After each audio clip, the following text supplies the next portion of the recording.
नमस्कार। India debate में आप सबका स्वागत है। मैं हूं आशुतोष पाठक। मित्रों, आज जो चर्चा करने जा रहे हैं वो फिर से एक बार केजरीवाल गाथा।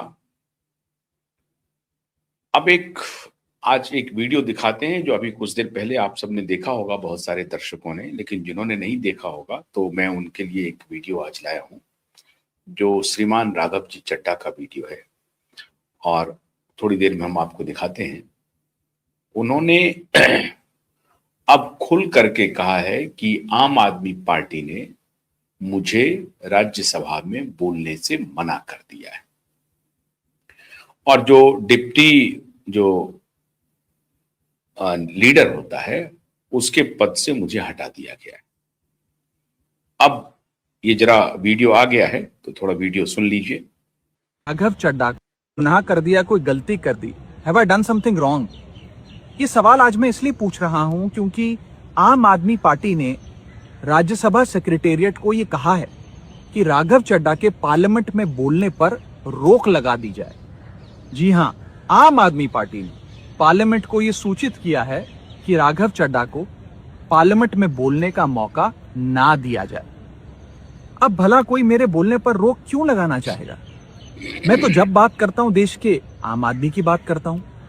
एयरपोर्ट पर मिल रहे महंगे खाने की बात रखी, जोमैटो ब्लिंकिट के डिलीवरी राइडर्स की प्रॉब्लम रखी, खाने में मिलावट का मुद्दा उठाया, टोल प्लाजा लूट से लेकर बैंक चार्जेस लूट की बात करी, यहां तक कि मिडिल क्लास पे टैक्स के बोझ से लेकर कंटेंट क्रिएटर्स पर स्ट्राइक क्यों करी जाती है, टेलीकॉम कंपनियां कैसे 12 महीने में 13 बार हमसे रिचार्ज कराती हैं, डेटा रोल ओवर नहीं देती हैं, रिचार्ज खत्म होने के बाद इनकमिंग रोक देती है, तमाम इश्यूज मैंने सदन में उठाए।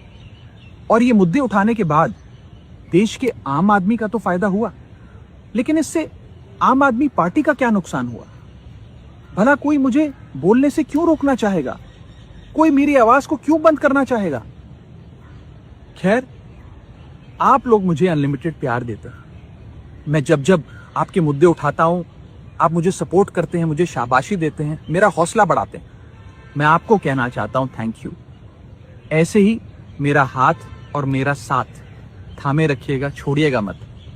मैं आपसे हूं और मैं आपके लिए हूं। और जिन लोगों ने आज पार्लियामेंट में मेरे बोलने का अधिकार मुझसे छीन लिया, मुझे खामोश कर दिया, मैं उन्हें भी कुछ कहना चाहता हूं। मेरी खामोशी को मेरी हार मत समझ लेना। मेरी खामोशी को मेरी हार मत समझ लेना। मैं वो दरिया हूं जो वक्त आने पर सैलाब बनता है। बिल्कुल ठीक कह रहे हैं राघव चड्ढा, कोई गलत बात नहीं कह रहे हैं। राघव चड्ढा ने जोमेटो का इशू उठाया। राघव चड्ढा ने 13 30 दिन 29 दिन 28 दिन पर मोबाइल चार्ज और रिचार्ज का इशू उठाया। टेलीकॉम कंपनियां जो काम कर रही हैं उसका इशू उठाया। एयरपोर्ट पे खाने क्यों महंगे हैं इसका इशू उठाया। वो हर मुद्दा उठाया जो कॉमन मैन से जुड़ा हुआ है, इसमें कोई शक नहीं। लेकिन श्रीमान राघव चड्ढा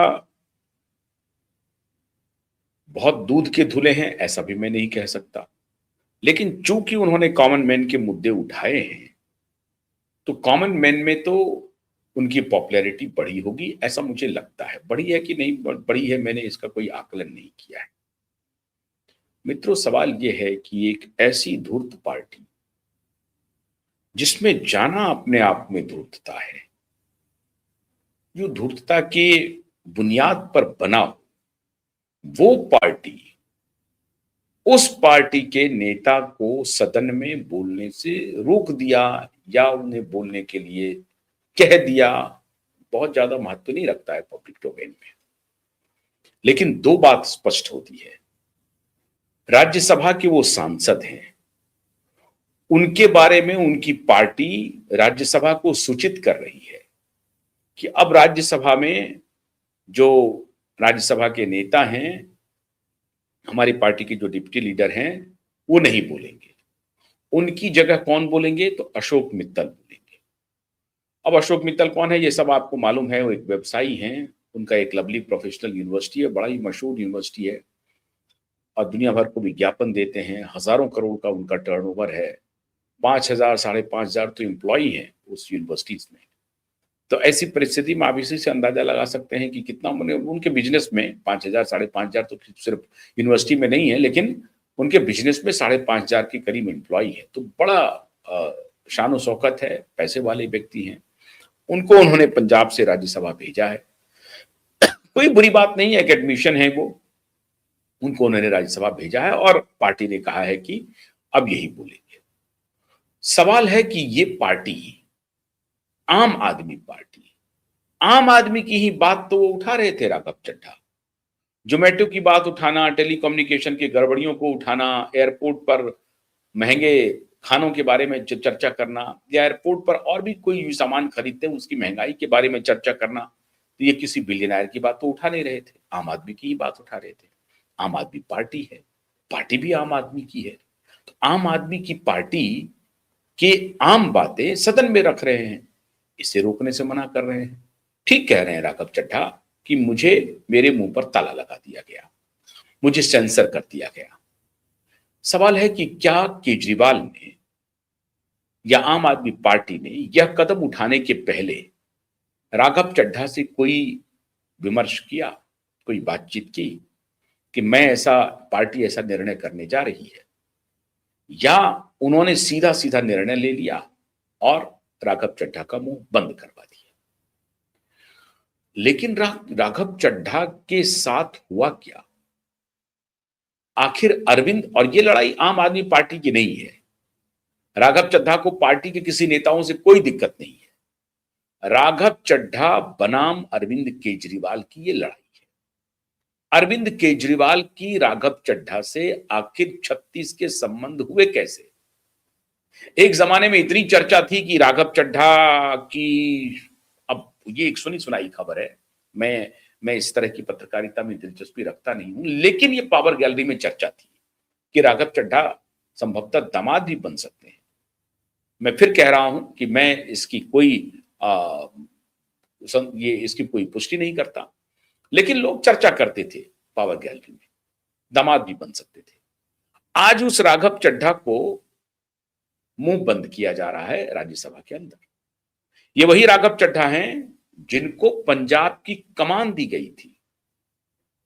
जब केजरीवाल के मुख्यमंत्री बनने की चर्चा शुरू हुई और पंजाब में विद्रोह हो गया, तो केजरीवाल को लगा कि मैं डायरेक्ट सत्ता पर तो नियंत्रण नहीं रख सकता हूं, और जब भगवंत मान की सरकार बनी तो भगवंत मान को अंकुश में रखने के लिए राघव चड्ढा को पंजाब भेजा गया। और फिर राघव चड्ढा की हैकड़ी देखने लायक थी। राघव चड्ढा ही राघव चड्ढा थे, हर जगह राघव चड्ढा ही थे। उस राघव चड्ढा को जब पंजाब भेजा गया भगवंत मान पर अंकुश रखने के लिए, अब वो राघव चड्ढा अरविंद केजरीवाल से इतने दूर हो गए कि अरविंद केजरीवाल ने उनके मुंह पर ताला लगा दिया। अब इसमें जाहिर है कहीं ना कहीं भगवंत मान की भी सहमति होगी। भगवंत मान भी मजाकिया नहीं है, मस्खरे नहीं है। भगवंत मान बड़े सधे हुए पॉलिटिशियन हैं। उन्होंने सोचा कि इसी नाराजगी में खेल कर दिया जाए। उनका जरूर खेल हुआ होगा। ऐसा हो ही नहीं सकता है कि भगवंत मान की कोई इस बात पर सहमति नहीं हो, क्योंकि उसी वक्त दुश्मनी थोड़ी गहरी हो गई थी। लेकिन यहां दुश्मनी का किस्सा नहीं है, इसके आगे किस्सा है। किस्सा यह है कि अरविंद केजरीवाल जब जेल जा रहे थे तो श्रीमान लंदन में थे और अपने आंख का इलाज करा रहे थे। कौन श्रीमान? राघव जी चड्ढा। अरविंद केजरीवाल जेल जा रहे हैं, पूरी पार्टी में रुदाली हो रही है, छाती पीटी जा रही है, लेकिन राघव चड्ढा प्रतिक्रिया देने के लिए भी नहीं तैयार है। राघव चड्ढा ने कोई ट्वीट भी नहीं किया। राघव चड्ढा ने एक बैलेंस्ड दूरी बना ली अरविंद केजरीवाल से, और वो तब तक लंदन में रहे आंख के इलाज के बहाने जब तक कि पूरा मामला सेटल डाउन नहीं हो गया। तो जाहिर है पार्टी में तो बगावत होगी, राघव चड्ढा के खिलाफ होगी। और देखिए साहब, एक तरफ तो इसके पहले जिसको महिला आयोग की अध्यक्ष बनाया गया, स्वाति मालीवाल, उनको बुला करके केजरीवाल ने कहा कि राज्यसभा के पद से इस्तीफा दे दीजिए, मतलब राज्यसभा की जो आप सदस्य हैं उससे इस्तीफा दे दीजिए। नहीं मानी वो। इसको लेकर जूतम पैजार हुआ, मुख्यमंत्री के आवास पर हुआ और मुख्यमंत्री के विभव कुमार जो हैं उसके ऊपर आरोप लगा कि उसने जूतम पैजार किया, बाल पकड़ के खींचा। महिला आयोग की अध्यक्ष हैं, दिल्ली महिला आयोग की, उनकी पार्टी की राज्यसभा सांसद हैं, उनको पूरी तरह से पीटा गया। और कहां पीटा गया? मुख्यमंत्री के आवास पर पीटा गया। ऐसा कृत्य आपने कभी सुना नहीं होगा। एक से एक नेताओं के ऊपर आरोप लगते हैं। मुख्यमंत्री केजरीवाल ने, जब वे मुख्यमंत्री थे, अरविंद केजरीवाल ने सारे रिकॉर्ड तोड़ दिए अपनी निकृष्टता के। बयानबाजी छोड़ दीजिए, मैं बच्चे की कसम खाता हूं, मैं बंगला नहीं लूंगा, गाड़ी नहीं लूंगा, ये सब भूल जाइए। अरविंद केजरीवाल निकृष्टतम नेताओं की श्रेणी में कैसे आ सकते हैं? मान लीजिए कि कोई एक सांसद उन्होंने नियुक्त किया है, कोई बात नहीं है, उनकी कृपा रही है, उनकी ही कृपा से स्वाति मालीवाल इतने बड़े पद पर पहुंची हैं, महिला आयोग की अध्यक्ष बनी है और राज्यसभा पहुंची है। स्वाति मालीवाल को लेकर के बड़े किस्से हुए, क्या नजदीकी थी, किससे नजदीकी थी, उनकी अपने पति से क्या झगड़ा था, नहीं था, भगवान जाने। लेकिन जब स्वाति मालीवाल पर हमला हुआ मुख्यमंत्री आवास में, तो उनके पति बचाव में आए उनके पति। लेकिन उनके पति से अपना अलग मामला रहा हो, वो अलग विषय है। केजरीवाल का करतूत देखते जाइए। और मैं हैरान हूं कि जो लोग केजरीवाल को समर्थन देते हैं वो मंद बुद्धि के हैं। हमें डंके की चोट पर कह रहा हूं, पूरी तरह से मंद बुद्धि के हैं। अरे भाई, इसका मतलब यह नहीं है कि मैं दूसरे पार्टी या दूसरे नेता की सराहना कर रहा हूं। सवाल है कि ऐसे व्यक्ति का चयन आप करते हैं बार बार। वो व्यक्ति जो अरविंद केजरीवाल, ऐसा व्यक्ति जो अपने घर पर बिठा करके चीफ सेक्रेटरी को गाली गलौज करवाए, उसके ऊपर भी हाथापाई हो। चीफ सेक्रेटरी को, ध्यान रखिए, इसी केजरीवाल के घर पे हुआ। और इसी केजरीवाल के घर पे राज्यसभा की सदस्य महिला आयोग की अध्यक्ष, उसकी पिटाई हुई। और अब एक जो उनका बहुत ही क्लोजेस्ट सिपह सालार था, राघव चड्ढा, हमेशा, और ऐसे स्पोक्स पर्सन थे जो पार्टी के चेहरे थे, जबरदस्त मजबूती से अपने तर्कों से आम आदमी पार्टी को बचाते थे टेलीविजन पे। अब उस व्यक्ति की बोलती बंद की गई, तो मतलब समझिए कि पिटाई ही हुई। तो ये साइलेंट पिटाई है राघव चड्ढा की। ये व्यक्ति अनार्किस्ट है, ये खुले में कहता है अरविंद केजरीवाल कि हम अनार्किस्ट हैं। और अनार्किस्ट हैं ये दर्शाता भी है। इसमें पत्र लिखने की क्या आवश्यकता है? राज्यसभा को सूचित करने की क्या आवश्यकता है कि राघव चड्ढा बोलेंगे नहीं?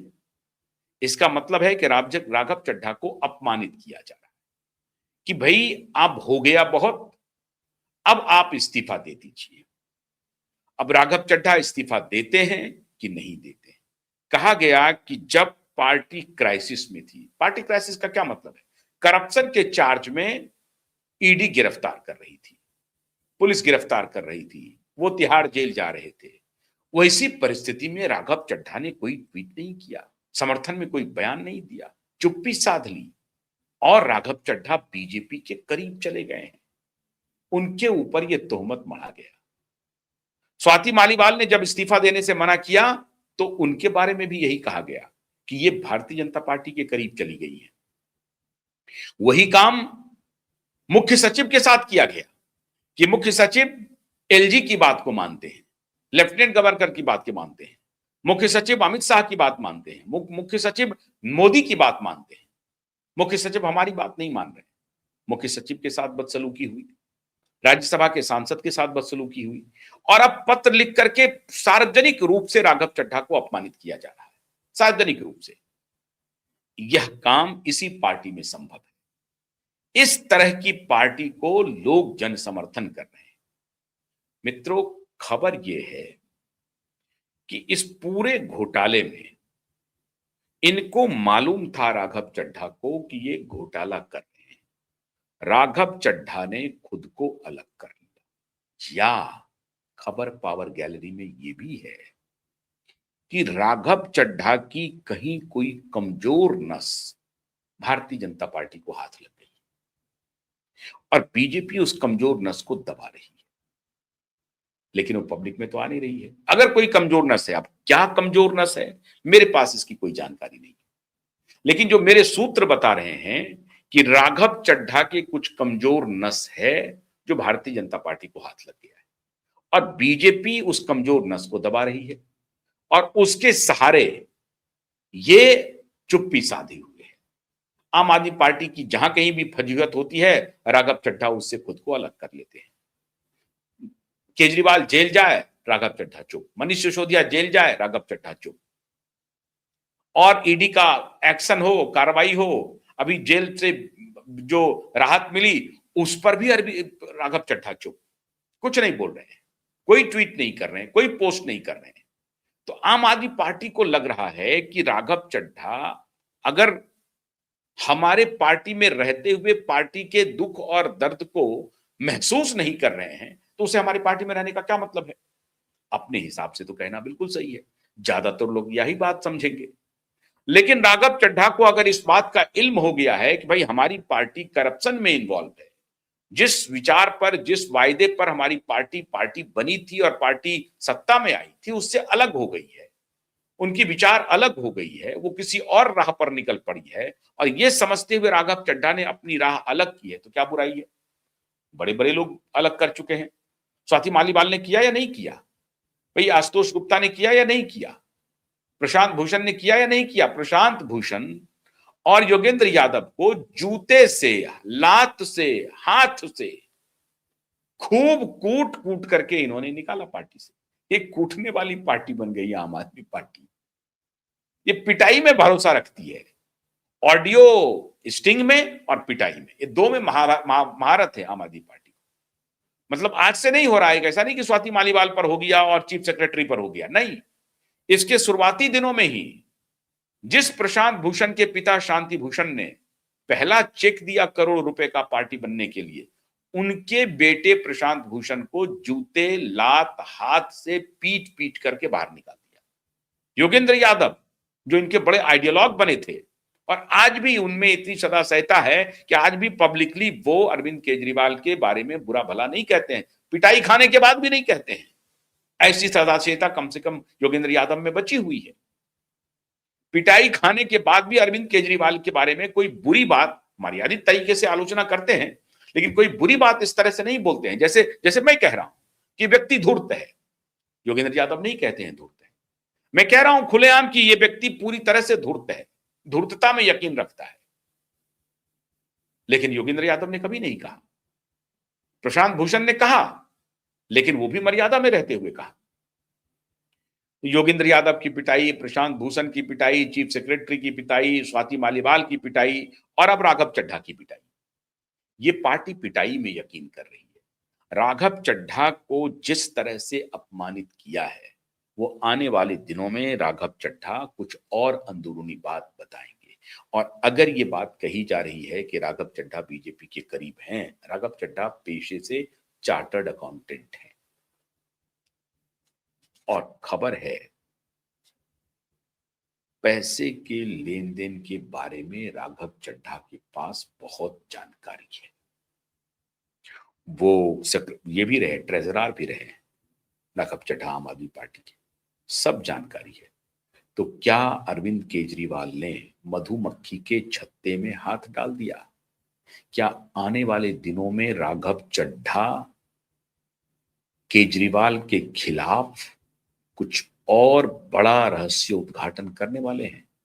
क्योंकि आज जिस प्रकार से राघव चड्ढा ने वीडियो मैसेज रिलीज किया है, उससे यह स्पष्ट हो गया है कि राघव चड्ढा मौन रहने वाले नहीं हैं। राघव चड्ढा पब्लिक में आएंगे और कुछ बड़ा बॉम्ब गिराएंगे। अब उसमें कितनी आवाज होगी, उसमें कितनी आग होगी, ये आने वाले दिनों में देखने की बात है। लेकिन ये आम आदमी पार्टी अब आम नहीं रही।